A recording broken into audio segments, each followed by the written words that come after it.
is Isabella Johnston, and I am the Intern Whisperer. Our show is brought to you by Employers for Change, and our unconscious bias tips are provided by builtin.com. We're going to talk about confirmation bias, and what does that all mean? We've been touching base on there's 16 types of biases that people have, and we all have them. So we need to realize that we have these and that there are ways that we can become more aware of what's going on. So confirmation bias is the inclination to draw conclusions about a situation or a person based on personal desires, beliefs, and prejudices rather than on unbiased merit. So what does all of that mean? In hiring, confirmation bias often plays a detrimental role at the very beginning of the process when people are first reviewing a resume, and they form an initial opinion of the candidate based on inconsequential attributes like their name, where they're from, where they went to school, how old they might be, all of these different pieces of data. This opinion can follow you into the interview process and consequently steer questions to confirm the initial opinion of that candidate. So, how can we avoid confirmation bias? Well, there is a way. While every interview will lend itself to a unique conversation based on the individual's background, it's important to ask standardized skills based questions that provide each candidate with a fair chance to stand out. I cannot stress this enough because having skills based questions draws on the applicant's experience and background as to how they may have solved a problem. This will help prevent you and your team from asking too many off the cuff questions that are different for each person and can lead to some kind of confirmation bias, and you can lose out on a really good candidate. So, welcome to the Intern Whisper. Our show is all about the future of work and innovation.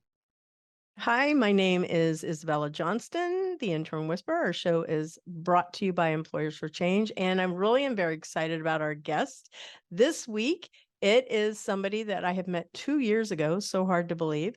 His name is Jonathan. He gave me permission to call him Jon Borgwing. It's a tongue twister, Jon. Absolutely. He's the founder of Big Solutions with over 20 years of experience in instructional design, and he is an Army veteran. Thank you for your service. I know that's always an awkward thing. He holds both an MS and an ED degree. That means he's a doctorate, folks. And he is also highly skilled in the Agile ADDIE framework model. And he's going to explain what that means to all of you guys. So welcome to the show, Jon. Thank you so much for having me. Oh, so thrilled. So let's talk about a little bit about what all these other things are. What is an ED degree? ED doctorate. In a doctorate of education. And so that is sort of, as you look at there's a lot of conversation actually between the EDD and the PhD. Mm-hmm. And so, and oftentimes actually, I think it was Harvard only offered the EDD for the doctorate of education as an EDD format. Traditionally, it's supposed to be split between the EDD is more practically focused, where the PhD is more research focused. Mm-hmm. And so when people often ask the question of, which one should they pursue? And it usually comes down to, practicality versus the research heavy and research focused. Mm-hmm. But you're always contributing something new to the field, of course. But I had a tremendous program and I really enjoyed it at ASU. So it was a blast. I always love hearing that. And I had a discussion also, I remember with my chair as to which way I wanted to go also. And I said, well, I'd rather be a researcher. So I wanted to go the route of the PhD. Absolutely. So people don't always know what the difference is. They go, well, you're a doctorate, and they think everybody is a PhD. They usually haven't heard of an EDD. Yeah, it's something I found that's like obviously very secluded to education, right? But it really gave me the tools because during my doctoral dissertation, I used something called action research, which allowed me to be iterative in my development of what ended up being the Agile ADDIE framework. So it was very interesting that I used an iterative process to develop an iterative model as well. So it's very cool. So explain to our listeners also, what does the Agile ADDIE method mean? ADDIE. Yeah, that's awesome. So ADDIE is the traditional instructional design method used to build courses and stands for analysis, design, develop, implement, and evaluate. And they're different phases. Traditionally, it's been a waterfall method, which means before you go from analysis before you go to design, you have to finish your analysis. Mm-hmm. And so this sort of, I came up with this because out of necessity of what happened in the military for me, where we actually found a lot of our soldiers were not trained in the latest battlefield situation or an operational environment. And so I actually went back to the schoolhouse and started trying to figure out how we can solve this challenge. And we realized that in order to go from analysis to design, I believe there were 42 signatures that needed to be signed or something like that. And I was like, this is crazy. There's no way that we can keep up with the pace of change on the battlefield if it takes 3 years, 4 years to revise our training materials. And at that time, it was a rapid development in that situation. This was around 2007, 2008, and then 2009. I went back to the schoolhouse. And during that time, I came up with a way that we could potentially modify ADDIE to be more agile. And there are a lot of different models out there, such as the successive approximation model, which uses some agile principles, and as well as the llama model, which again uses an iterative approach. But the difference with those is you would really have to break the process to implement and some of the agile fundamentals of ADDIE, or at least modify it to the point where a lot of these systems that have been built, the government spends millions of dollars into something like ADDIE and builds information systems across its entire enterprise. So the agile ADDIE framework can actually fit right on top of that, which is nice because then you don't have to build entirely new systems, right? Yeah. And I know we may be using some jargon that's specific that is used in either learning and development of adult learners or in the education field. So I may just periodically just say, hey, explain that one also. Please do, because in the military, we use a lot of acronyms. And so I am very, very guilty of doing that. Yeah. Yeah. And most people, they're not able to engage and go, well, what does that mean? So I'm their speaker, so to speak. No, please. Yes, absolutely. So you'd spent this lifetime going to school and being able to be a teacher. I think there's nothing better than being a teacher, but I also think there's probably nothing better than first serving in the military, because it's not for everybody. So, it takes a lot of courage, or some people may think that, you're just plain being stupid. It kind of depends on who in your family you're talking with, right? Because they don't want to lose that person. Of course. But then there's also the fact that it is a service. And I think teaching and nursing, not to be confused with doctors. Yeah, right. Yes. Yeah, not to be confused. People that care for others is a field that's just really, people don't realize how much emotional and mental and sometimes physical energy it takes to be in those roles. Oh yeah, nurses. I've had the privilege of working with nurses within our company. During we do courses, and they are tremendous. I love working with nurses. They're amazing. They have all of their standards already laid out. They know exactly they're incredibly knowledgeable on all facets of medicine. So it's my favorite group to work with, teachers as well. I always felt like I got out easy because, teachers, they have instructor-student ratios are fairly high now. Yeah, they are. And you have to keep students engaged during that entire process. I had the benefit of having drill sergeants in the back of my classroom. So if somebody fell asleep, drill sergeants would have them do push-ups. We can't do that nowadays. So I had it much easier than our K through 12 teachers or even our higher education teachers with that. So I got off easy. So I feel very fortunate with that. Yeah, very true. Very true. And when you're teaching to the masses, the same as in the military, you have all different types of learning abilities in the room. You do. It's hard to keep them engaged. It is. Yeah, it was a really wonderful experience because I got exposed to a lot of different types of learners, as well as constantly striving to figure out how to keep them engaged. Because some of the content was very dry. So if we think about like legal determination of different types of as law of war, for example. That is not something that somebody gets very excited to go learn. It's very important, but they don't get very excited to learn that. So how do you make that engaging for your learners, right? So yeah, that was one of the challenges. Or how do you teach them software? And that's always very, very difficult. I was very lucky to have those experiences, because now when we have clients who have, for example, software that they're trying to teach, we've done this. I've done that before. I've had to sit and watch students, fall asleep. And now I've overcome that. We have some strategies that we can deploy that really keeps them engaged, which is great. That is super. So we moved to this section about the 5 words that would describe you and why those 5 words. So your first one was innovative. Why innovative? Yeah. So when we think about education right now, I've been very, very fortunate with VIG. We are working in virtual reality, augmented reality, and artificial intelligence. And I think those are really the 3 areas of enterprise that are really pushing the boundaries of how we can be innovative in that space. I think that education has been an area that a lot of people have tackled. And so as these new technologies come to bear, even blockchain, right? These new technologies that are coming up, Web3, being able to interact with them, being able to work with them and operationalize them. I really find a lot of passion in that. So as soon as we find a way that a new way to solve problems or a new way to engage students, I gravitate toward that. So I love to work in that space. That's a good thing, because I know you just mentioned Web3, and as we continue to move into the future of work, there's people go, well, what's Web3? What's Web2? Well, Web2 is everything we have been using, the way we did with Google and all of these things. Now there's different ways we access information. So what is Web3? How would you define it?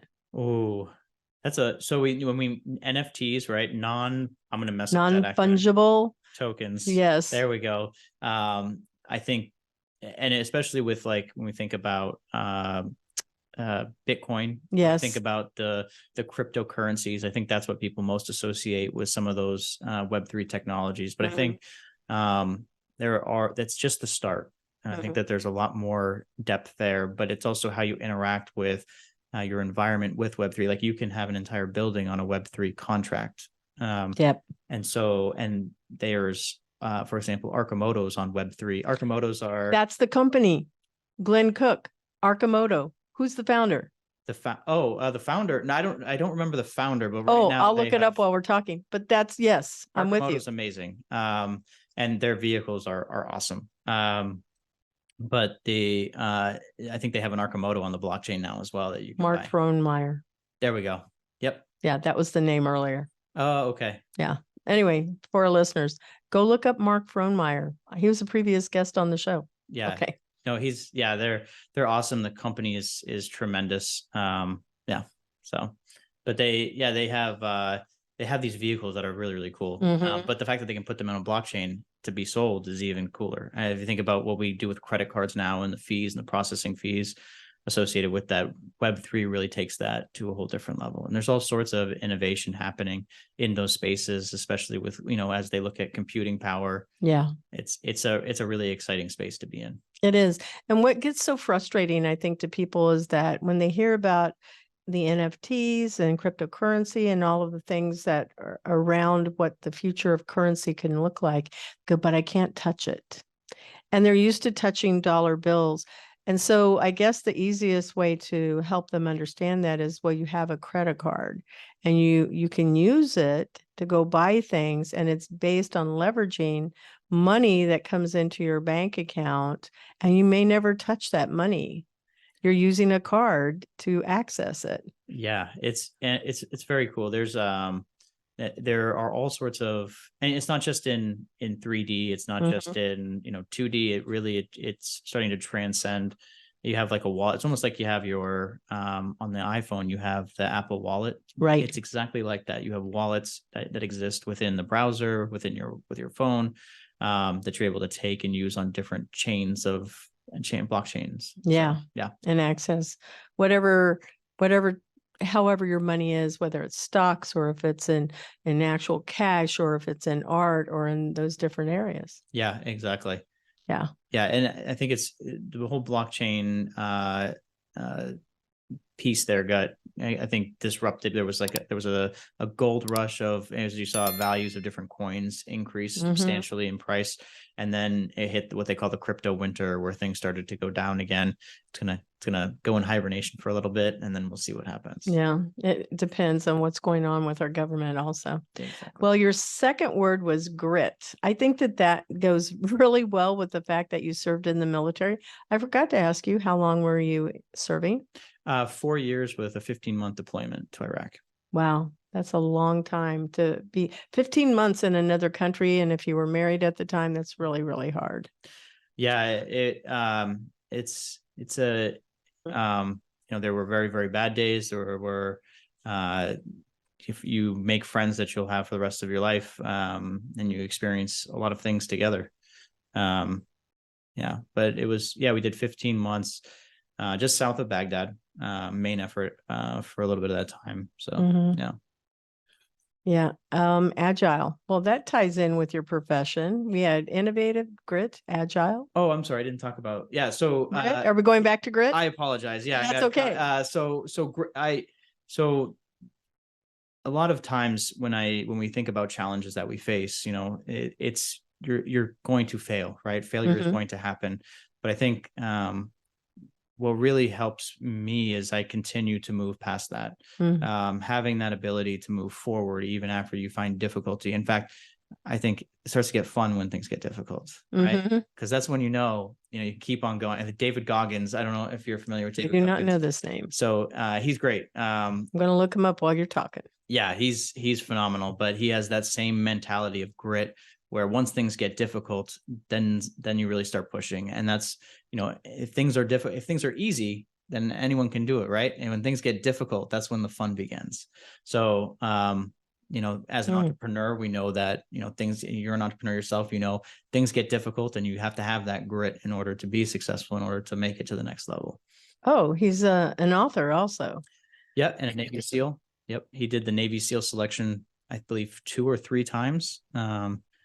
He's got an incredible story. I would, yeah.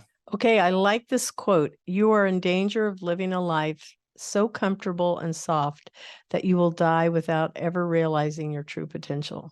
Exactly. That is a powerful statement. Yeah. I think his story is he was 300 pounds, and he decided to do the Navy SEALs and lost all that weight. Went through selection 3 times. I think he broke his foot at one point and continued to drive forward, or he had shin splints. He had really bad shin splints. That's what it was. Wow. Yeah, he's a tremendous human being that really pushes himself. But that push is so important for success in so many things. It absolutely is. Yeah. And then he also says life is unfair and bad things happen. But if you see those events as opportunities to learn and grow, absolutely, good things happen. Yeah. I think he's the definition of grit. Oh gosh, yeah. Based on this one thing. So I'm definitely going to add him over here to the notes. Check out David Goggins. Yes, yeah, absolutely. Yeah. And I was surprised that I was even spelling his name correctly. Goggins. Yeah. Awesome. Yep. Yeah. Okay. So you feel like we covered grit? Oh yeah, sure? absolutely. Sorry. I'm just going to make sure. And then agile, and we kind of covered that one when you're talking about agile as it relates to the ADDIE method. Yeah, it was really interesting. During my doctorate, I went. We think about agile in business practices. We think Scrum, we think points, we think Kanban boards, we think all of these things that are just different systems put in place in a different environment. And when you go back and you look at the Agile Manifesto, which is the core document, which a bunch of software developers got together and figure out the best way to produce software code. And you read that, and it's not necessarily always in line with what we think of like Scrum and points and things like that. And in fact, there's a great talk that one of the original authors gave about how Agile is dead. Now, I'll save everyone from listening to it, but he doesn't actually think it's dead. He just thinks that all of these systems that we're putting in place are actually diluting the core messages there, is, and I'll let the readers read it because I'll recite it incorrectly, I'm sure, if I have that, but it's about prioritization of how you are aligning your processes accordingly. So it's really, really awesome. These sound like great books. Were these the textbooks that you got to read? Because they sound amazing so far. Oh, in my studies, Yeah. I was very fortunate. So before going to ASU, I went to U of A, University of Arizona, and I had a class with, I guess everyone else dropped out, and it was just me and the professor, and we went over all of the theories of instructional design. That's where I got the bug, one of the bugs. Mhm. But then during my dissertation, it was really, they allowed us to really find the sources of truth that we needed to base our theories on, and that was actually what I used as one of my Hmm. theories for my dissertation. Very, founding very theories. interesting. Yeah. Who was your chair? I guess that one person was your chair. Was that? No, it wasn't him. My chair was oh no, I'm It's okay. It'll forgetting. put kind of Yes. like that whole thing with She was Thronemeyer. wonderful. Yeah, she was wonderful though. I have nothing but great things to say It's about her. okay. And when it does, just shout the name out. It's totally Aaron fine. Rothman, I believe. Really? Yeah. Okay. There we go. Coming back practical. So yes, and this is sometimes contrasting with innovation. Mm. And so we really, when we think about innovation, we think about these really great opportunities, but the practical side needs to come into effect on how you operationalize things. And so a great example is when we take VR, right? Mhm. Virtual reality has always been the shiny thing in the room for I would say for the last 3-4 years at the very least. And now AI is starting to take away some of that shine. But Yeah. a lot of times that we look at this technology and it's very, very cool. I mean, they have things where now they have like feedback on your hands on as you touch things and interact with things. But the question is, what is the scalability? What is the return on investment? What does that ratio look like? And I think understanding that adjustment, understanding what that looks like is incredibly important. And that's where that practicality piece comes from is looking not just at the innovation, but how do we operationalize it? What is the impact to learners? What is the return on investment? That was interesting. Just so our listeners know, somebody decided to come into the room, but if you're on camera, you would have seen them come in the room. I'm going, okay, that's interesting. Because we were mentioning augmented reality, what I think was interesting is that 1968 is when it was invented. Isn't that Wow. amazing? That I is. knew it was that old, but the internet was invented, not the internet. Computers were back in the 60s. Yep. And so if you think about that's how old that is the same time frame. It makes me wonder what is being invented that we don't know about. And when we get like 10 years in the future, we're going to go, oh, but they were testing it. And to your point, something we were talking about also is the fact that with AI, we'll talk about this in the second half of the show, they could be doing all kinds of wonderful things that we Yeah. don't know about because they're testing it. Well, and that's where the operationalization, or what is the practicality of things? Does it meet the Right. consumer needs? Does it meet business needs? Does it meet, Mhm. and what is those price points? The return on investment. Right. And that's not the only thing that determines that. I think it's also the return on effort. Mhm. So there may be a profit, but if it takes, or whatever that metric is that you're Yeah. using for investment, but is it worth all the time and effort? And I see that a lot with, for example, virtual reality. Mhm. If I have to put on a headset, I Mhm. have to take cognitive load to understand the interface. Mhm. How often am I interacting with that interface? Do I have to learn a new interface every time? Do I have to put on a new headset every time? And the return on effort starts to decrease depending on how you're deploying that innovation. So a lot of this funding, our government will pay us as people in the regular world of business. Those give us grants to go and study AR, VR, and all of that. And we'll have game jams where we can go and say, okay, military people, what are the problems that you would like us to solve? And so that's that's an easy thing to understand and be able to fund and say, well, we can't fund it. And, we can, but, we're thinking like military or, government people. But what if we put it out there for the masses? And so you can get SBIR funding and, phase 1, 2. Oh, yeah. And they will give you a lot of money. What seems like a lot of money. And we're testing the heck out of all of these things that are out there to see, is it something that people would buy? Yeah, absolutely. Which is AR, VR, Yeah. mixed reality, Absolutely. holograms, like pick stuff. I think it's so cool what's happening in that space. Not to jump too much. That's okay. We can. Okay. Yeah. I mean, I think what's really cool is now we're looking at APIs for like web AR and web VR, where the dissemination of content can happen through just a website. And that changes the game as far as distribution models, as far as accessibility, because device accessibility is an issue potentially. You think about different, I mean, the Pico headset versus the Quest headset, hologram versus Apple Vision Pro when that comes out. I'm sorry, not the HoloLens. Thank you. So there's a lot of different ecosystems, but I think web is the unifying one between them. It appears to be that way. So have you seen, I saw this, and I think it was about, I would say probably 6 to 8 years ago, and it was in, everything cool seems to come out of Japan, I think. They had, instead of a hard computer, it would be 3 pins, and you put these 3 pins together and it creates a screen right above you. So you make it like a little triangle, like a teepee that radiates an image, a hologram, if you will. And then that becomes your screen. And then there was this little, like a keyboard, but you roll it out and then you can type right on it, but it's not anything you really touch. Everything was that's cool. The size of a pair of glasses. That's awesome. And I believe it's probably really there. We just don't have possession of it yet. Right. Well, right. The return, is it fine? Is it commercially viable yet? Yeah, exactly. Yeah.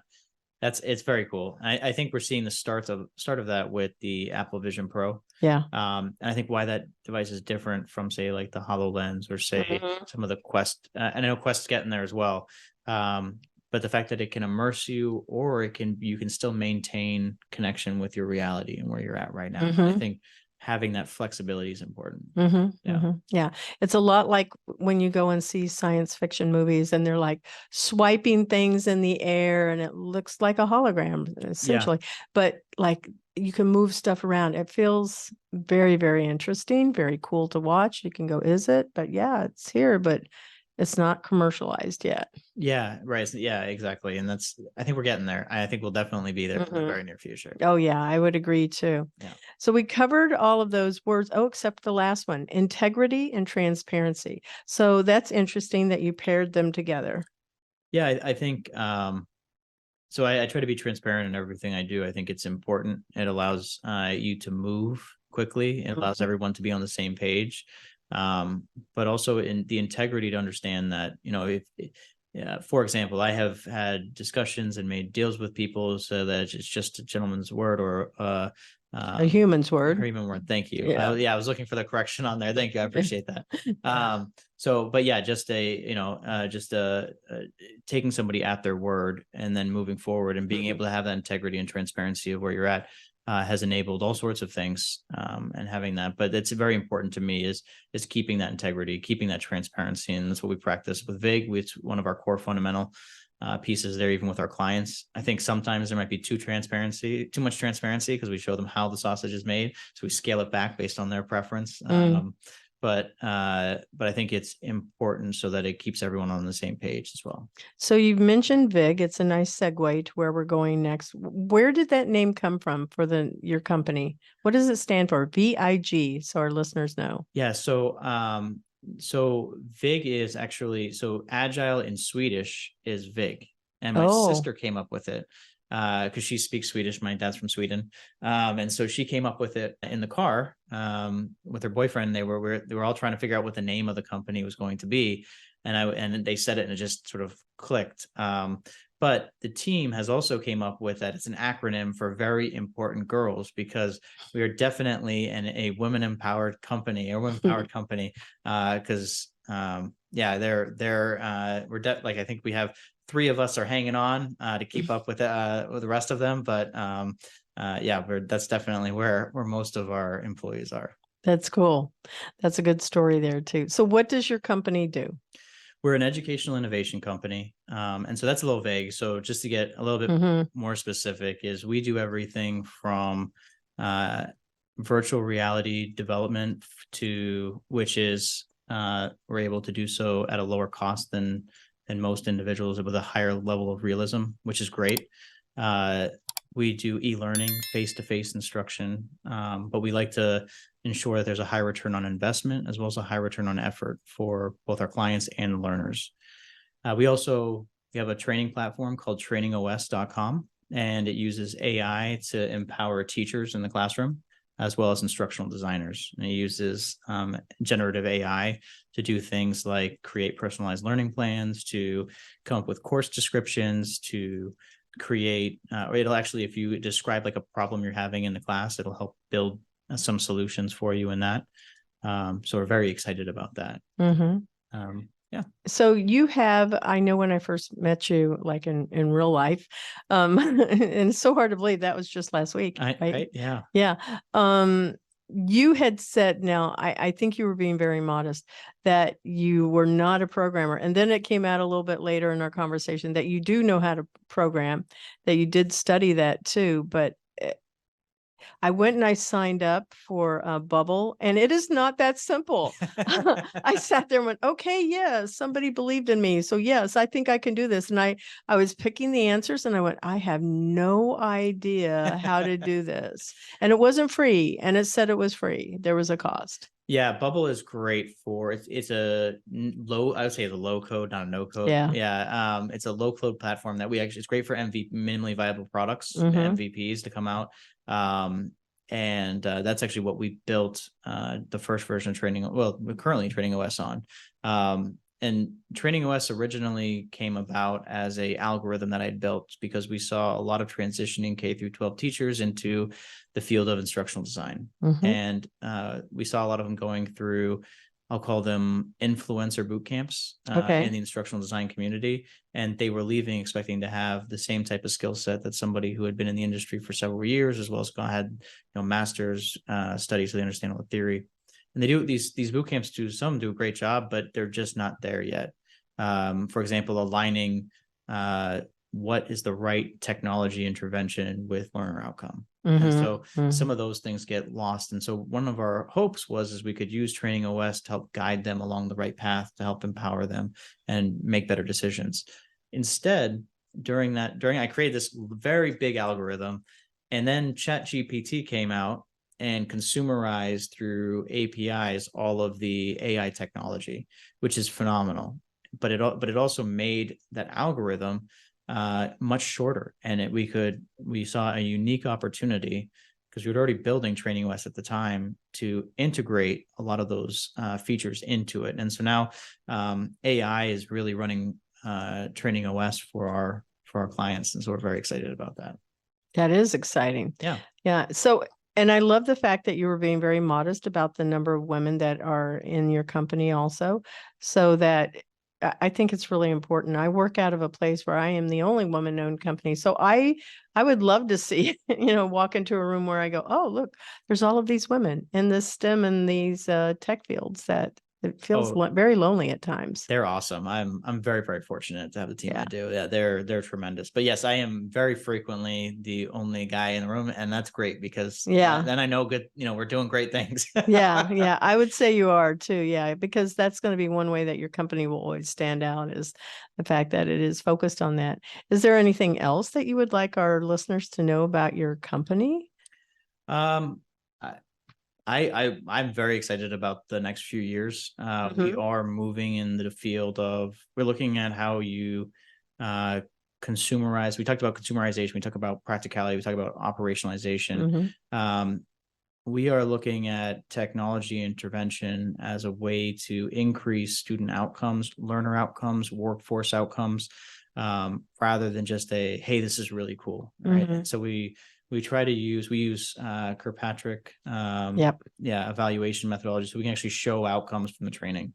And so training has often been seen as like a negative draw, because you have, for example, how many times have you sat with a whole entire executive team at a table and gone through like a day of training? And then how much of that is actually operationalized? How much of that is actually like 20% if you're lucky? Right. And so we really like to flip that model, where if we're going to take somebody's time away from the workforce where they're able to be productive, that there is a high return on investment for that money that they've taken away. They're learning a job. We're changing that dynamic. And that's really what we focus on, is as an educational innovation company, using technology, using innovation to make a high return on investment, as well as a high return on effort for that learner who's going to participate. Because I'm like the worst. When I go into a training, I'm like, oh man, let's see what they're going to do now. And I'm always, you're always the worst student as a trainer. And so, I bring that to bear even with our own courses. So we're very, very particular in how we do specific interventions. Yeah, I view learning as multidimensional, and there's so many facets of how you can help people learn. It's not just one way, but we know one of the biggest ways is through mistakes, trial and error, right? Yeah. And hitting our head against the wall. And I know that this is a blended approach. It's not going to be like a hard, we finished part one, and then we're blending part one of the show with part two so that it's a more blended approach. But people, because of the complexity of just the human brain and their personality type and how they learn and how they process information, it's hard. It's hard to be able to make change in people. And I feel like it's part human, and then it's part the technology that we have available to us, because people get bored with the same thing over and over again. Oh, absolutely. I mean, we think about PowerPoint. I mean, in the Army, we used to call them PowerPoint Rangers, because they'd be so good at doing PowerPoint. That's what some of the military relies on so heavily. But the classes would just be PowerPoint after PowerPoint after PowerPoint. We had people falling asleep. We had it's not interactive at all. And then, but that has now changed. The schoolhouses are doing fantastic work as they've shifted these models. And I think keeping an interactive environment is so important for that. Again, especially if you look at your end state task. If you're trying to teach a skill, let's get them hands-on as soon as possible. Oh, totally agree. Yeah. We're going to take a break to recognize Cat 5 Studios, and we will be right back. The Intern Whisperer is brought to you by Cat 5 Studios, who help you create games and videos for your training and marketing needs that are out of this world. Visit Cat 5 Studios for more information to learn how Cat 5 Studios can help your business. Thank you, Cat 5 Studios. And we're back to the second half of our show. And just so our listeners know, this is not the typical show. It is really truly a blended approach. And I'm loving this, because I know we were just talking about how education has to be experiential. It has to be something that's hands-on, where people are being able to, that is how we accelerate learning. And we accelerate it by working together with other people. Absolutely. Yeah, it's so important, especially if we keep the end state in mind, right? So when we think about, even if we look at analysis, right, we want somebody to be able to take something and come out with a judgment based on that analysis that they have on that. Having them be interactive, instead of just listening about criteria and those types of things, so important. And we have, I think, the field of instructional design has come along so much since even in the last 5 years. We have so many people have great ideas. I recently did a talk about AI within the classroom, and there was a teacher in the audience who knew all of these resources that I had never even heard of before. And so I think as the community evolves and the community gets together, we're going to have better and better interventions for these things. Have you ever gone to the Future of Education conference? I think I mentioned. Okay. I had been in education for 25 years, and, public secondary education, and then also higher ed. And I went, how have I never heard of this organization? You have to go to that, because they should be having it in January here next year in 2024. So one of the things that they did is they said, okay, everybody pull out your phone. It was a keynote speaker. Go to this app. It was a Google app, and then download. It was an augmented reality thing. And then type tigers in there, and there's tigers roaming all around the floor around us. And it was scary. I'm glad they didn't say spiders, but it was frightening. But we also knew that it wasn't real, right? Right. And I've gone to so many really cool education and adult learning conferences where there was another woman there. She was a scientist, and she was she had taken cornstarch into her mouth and then blew it out, and then used a flame, whatever it is, not a flamethrower, but a torch. Yeah. And Oh, And that's there was cool. all of this flames in the room, and they had to have special permission to do it. It was incredible. It was so fun.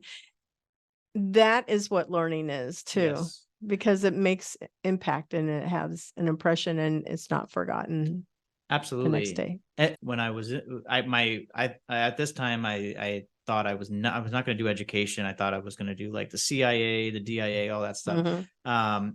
But the United States Army Intelligence Center of Excellence was trying to improve the educational standards there, and that used not Bloom's taxonomy, excuse me, Gagne's 9 events of instruction, which is great for those who are unfamiliar with it. It's basically 9 steps that you can go through in order to use best practices for teaching. And there's been some evolution since then. But the other thing that it introduced us to is ARC's model of motivation, which stands for attention, relevancy, confidence, and satisfaction. Good job. Yeah. But it's so cool because what you just said, right? Grabbing their attention, keeping students engaged throughout has a huge impact on the entire ability to retain that information and keeping them engaged. So I think that's so important. Yeah. And it goes to something that, and again, I'm blending this, a favorite quote that you had, and Winston Churchill. So you can cite either one, or I can throw one out for you and then you can just expand on it. I love a man who grins when he fights. I know I messed it up. No, you got it right. Oh. I like a man who grins when he fights. Yeah, that's I'm sure David Goggins would also love that quote. Mhm. But I think it goes back to the grit. Things that are tough are worth doing. Mhm.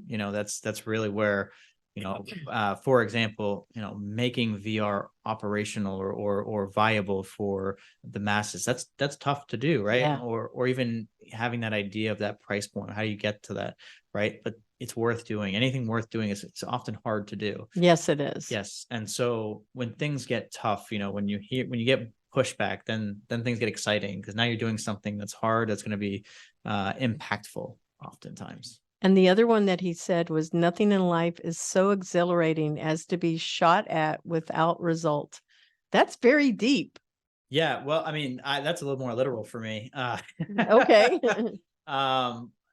But it is very, very true is when people, not when people, but when you come up with those challenges and you're able to overcome them, or when you have risks, for example, that you face and that you are able to avert. I mean, that's obviously very exhilarating. And for those who have been shot at, they know what that feeling is. But I think the risk is the biggest thing. Is you with any innovation, with pushing, with that grit, there does come risk as well. And that while it can be a little bit scary, but at the same time helps motivate you to continue. Yeah, the adrenaline rush is the thing. Absolutely. And I think that risk, the feeling of being shot at is not just always literal. It can be being put on the spot, or feeling that somebody is trying to get you with words or things of that. Absolutely. So, shooting is not just a physical act. It can also be something that's psychological. Oh, absolutely. And emotional, right? Yeah. And it's interesting because I'm no longer, I used to be very, if you're coming after me, like, okay, let's have a conversation and let's a little more confrontational. Now it's, I've evolved since then and much more laid back. I think it's, that is a great growth there as well. Because it's not always personal, and it's, figuring out why somebody's taking a shot at you, if you will. Yeah. It's oftentimes very enlightening on not you, but the other person. Yeah, there's a problem there. It's exactly. Yeah, so they're trying to compensate, if you will. Yeah, oftentimes, and usually it's out of fear, which I've seen a lot of that, where especially as you bring innovation into a setting, and there's a lot of fear.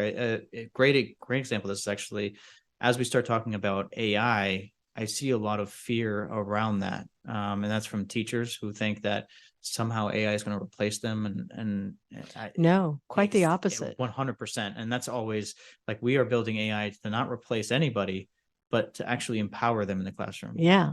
There's schools here that are student ratio is 40-1. How do you do that? As a teacher, how do you manage that classroom? I used to have to teach that. It was very hard. Yeah. Yeah. I recommend drill sergeants. I'm just saying. Yeah. And I was in the projects when I was doing that. So it was like that, Yeah, I mean, so using AI to do things like create personalized lesson plans or to help generate work between your one class and the next class to help force multiply you as the teacher are still empowered to make those judgments.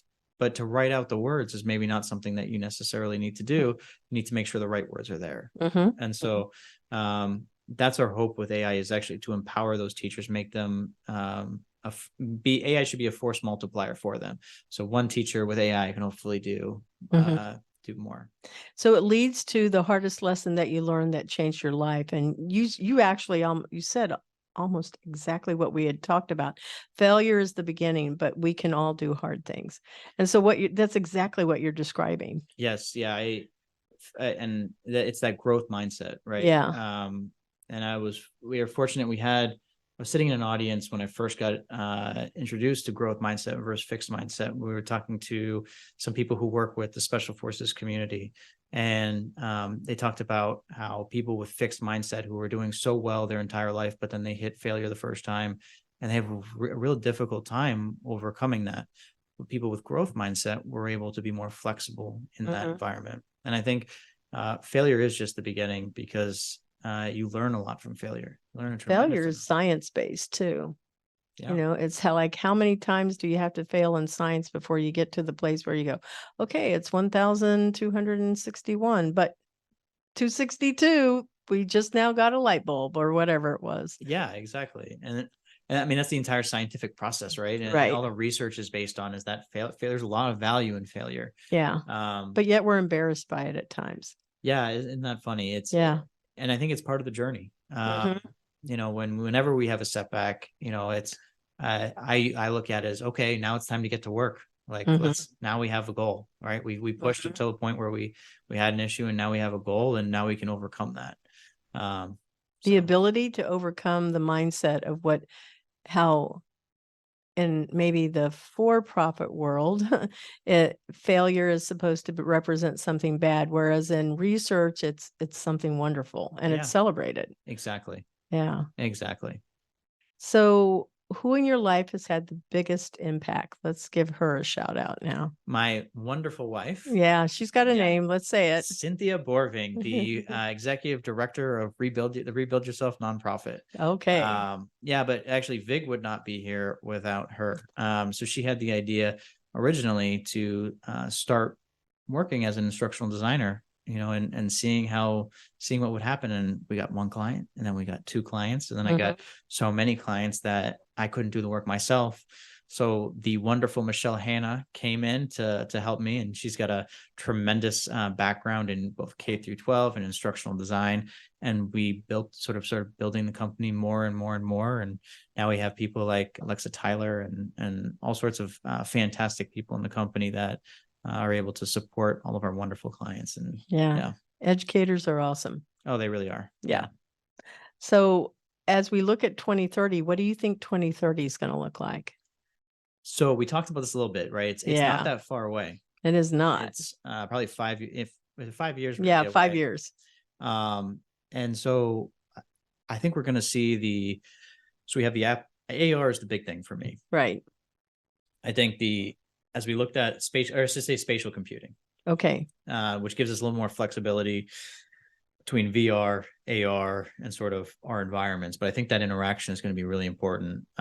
We know that the Apple Vision Pro is coming out later on this year. It's going to be a phenomenal device at its price point. It's a little bit expensive, $3,500, I believe. Wow. Yeah. So same as the HoloLens right now, but things are going to start to miniaturize. If we look at like the first iPhone in comparison to where we're at now, we know Meta is in the game. We know Google's in the game. We got Magic Leap, which is another. I know them. I know those people personally. Oh, I will tell you, if you want an introduction, let me know, because they are revolutionizing how people can access Magic Leap and just getting it out there. They will let you test it out, help you to create lesson plans so you can take it out to market. That would be wonderful. Yeah. Because I remember reading that they had the most realistic interface in their environment they were doing. I know they had funding from Google. And they do. Yeah. And so as we look at how all of these environments are going to converge onto one another, I think 2030 is going to look a lot more into the augmented reality space. And virtual reality, but to be able to shift between those. So I think we're looking at spatial computing being a real disruptor. But then if you combine that with AI, because AI is going to be very, very disruptive. We know that it already is being disruptive.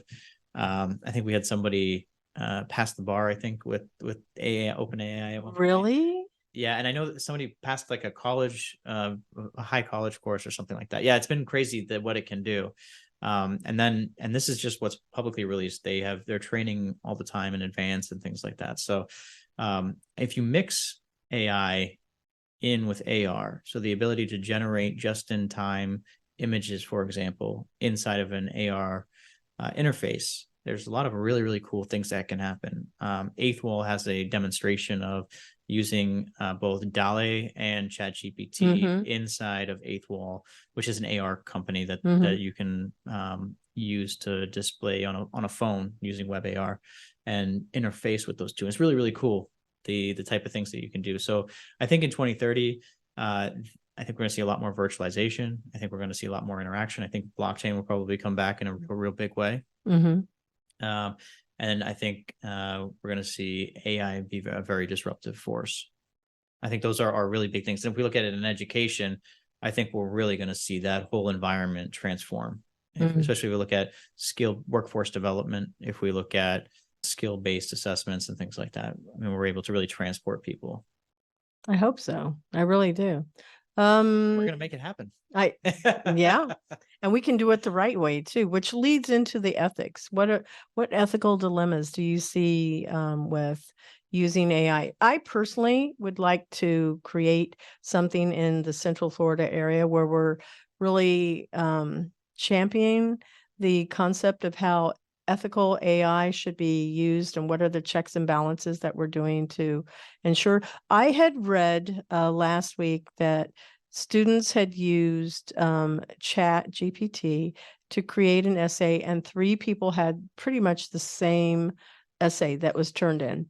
So they failed, and not because they were cheating off of each other, but because the AI did not, because of the parameters that the students gave it, it came out with the same thing. So there is a place where understanding the value of having good research skills is going to be very vital, and how to fact check what is coming out of anything that's an AI tool. Yeah, I think there's a lot of ethical considerations. We've already seen it through how you're training the AI bots themselves. I mean, the internet is a crazy place. There's a lot of things in there. I mean, depending on what sources you're using to train the bot is how it's going to answer the questions. So it's only as good as the training it gets. The questions become, there are also lots of benefits for using it. And how do you weigh those? Like, for example, if you train a AI bot with medical records, what is the outcomes to that? How is that data being protected? And then if you use AI a great example, I think it's Midjourney possibly, but I'm not going to call them out because I'm not positive. But so a lot of these image processing portions of AI are using other people's artistic work in order to be able to generate new pieces of work. And so those AI bots that are being trained are actually using copyright material. And so as it generates new items, it's almost stealing that work. And so that's a big debate inside that. We had the strikes here recently where script writers didn't want movies to be able to be used AI. So I think there's a lot of workforce ethical issues, but also how are we training those bots? What about prejudice within the bots themselves, based upon a whole litany of things? So I think that it definitely needs to be a lot of thoughtfulness around how we use AI for those things. I know that I didn't cover this one, and we're getting kind of close to the end. But I have a question that I'm going to ask now so I don't forget. Sure. What is the perfect kind of client for you? Ooh. Any educational challenge. I love educational challenges. Bigger the better, more difficult the better. I say bring it on. That's not to say that We don't enjoy the customers who have like, hey, I want to take this idea and I want to make it a course, or I have challenges here in our workforce and we want to increase that. But I love to be let loose on educational challenges to solve them and to show a huge impact in the company or in the school or with the students. We recently helped a charter school here in the Florida area get a full new curriculum set. We have teachers being trained by our staff. And so our hopes there is to help turn that school around. And what a great impact for the kids, right? And so those are the type of things that impact, that high impact educational challenges. Where it changes lives for the better. Absolutely. Yeah. I love as it probably come across some of this. I love tough stuff. So I love really tough educational challenges. Yeah, I do too. Many of the times, well, I'll save that for another conversation. Working with children that have been raised in hard neighborhoods that are underserved, that's where you can see the biggest growth. They're also more grateful than I think some of the privileged that may have grown up with computers in their home and everything. So I feel like there's a lot that can be gained by serving different demographics. Yeah, we're very fortunate where we are linked in with the Rotary here in Lake Nona, and we're actually looking to give some of our training OS licenses to some of those schools. And so I think we're looking at 10 through the Rotary, but we probably want to give to another 10 schools. So that's what we're looking for, is to help change those school environments so that those teachers can be empowered. So here's an idea for you. I've said this before to people, is if you have a list of potentially some grants and a template, you can give the schools and say, so here's a list of places that you can apply for STEM or STEAM money. And here's a package of the information that they're looking for. If you can make it super easy for them to apply and then get the funding, then that's going to help you because you just save them so much time. Oh, no, we're willing to give it to them. I understand, but by being able to provide the grant, then they can use it for measuring the outcome. And then you become an in-kind sponsor, so to speak, of the equipment. But it is a symbiotic relationship that can become a better client, if you will. Yeah, no, absolutely. Yeah. Definitely not opposed to having paying customers on there. Of course. But we do want to, and that's part of our hope, is to help empower those teachers, because we know how difficult that job is, especially with 40 kids and one teacher. Like, it's tough. It is. It really is. Really tough. Let's see. So ethical dilemmas. What do you think the ethical dilemmas could be of using AI? So we talked a little bit about this, but it's basically how it's trained, making sure that you are not using copyright material, especially if you're using it for commercial purposes. I think there is looking for bias within the training materials as well. And I know that Google, I know that Microsoft, I know that Facebook are all looking at those things very, very specifically in order to do that. They're not perfect, but they are trying to address the problem, which is important. And so that's one piece. I think their other ethical dilemma is not using it. For if we can train it on medical records, for example, to save lives, why are we not doing that? And so it's breaking down some of those barriers like HIPAA compliance and things like that, which are very important. And so we've got to find a way to do it efficiently and effectively. Very true. Very true. So the best mentoring advice that you would want to pass on to our listeners?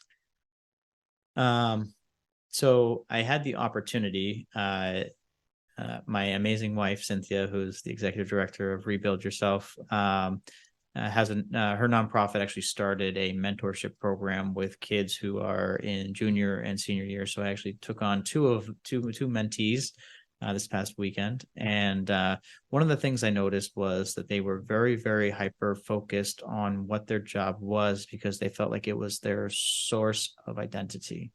And they felt like once they picked it, that's what they were going to do. And I think the advice there is to look at opportunities and take advantage of them as they present themselves. And so, they're going to get a lot of offers and things like that, but finding the right one, of course, is very important. But don't let the fixed mindset, right? Don't let that idea of, hey, I'm going to be a police officer prevent you from maybe taking an opportunity somewhere that could be really, really great. Yeah.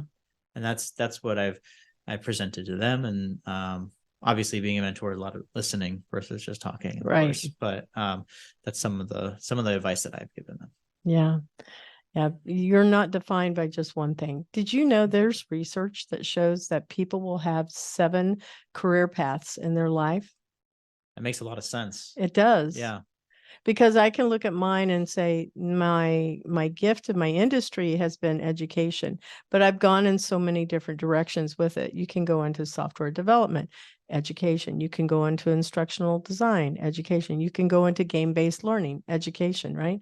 So this person that wants to be a police officer, they could end up going into being a mediator. They could end up being somebody that is an advocate for children. They could be, and a police officer doesn't always wear the badge. Right. They can be more than that.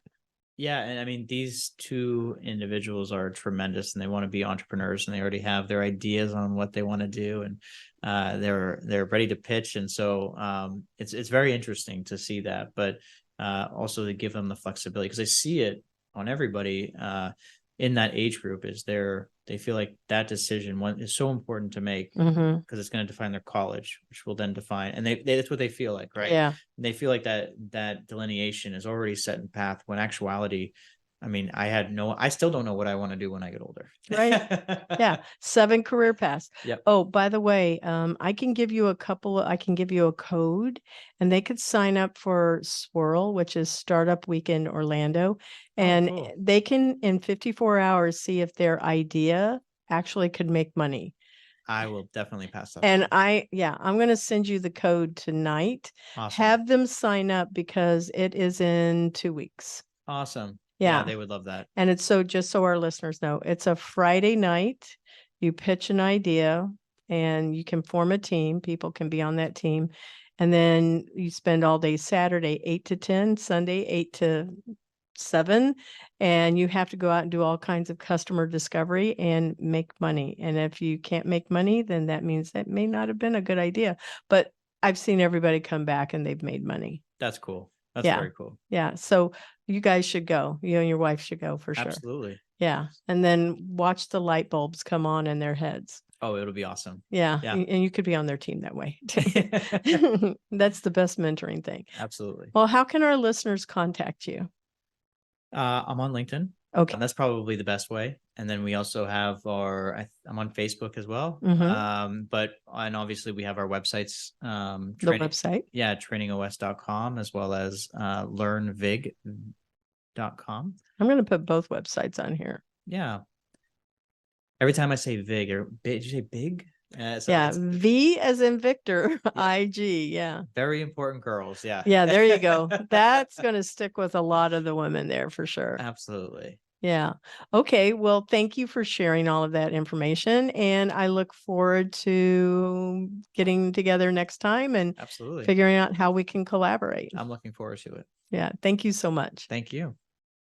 We want to thank our sponsor, Cat 5 Studios, and thank you to our video team. We want to thank Gabe Laporte, Tommy Myers, Andrew Pagat, and Jalissa Hurtado. We also want to acknowledge our music composer, Charles Lawrence Lead. Visit Employers for Change at www.e4c.tech to learn how you can create real diversity and inclusive culture while scaling your people for the future of work. Thank you for supporting the Intern Whisperer by subscribing to us on Podbean, our Employers for Change YouTube channel, or stream from your favorite podcast channel.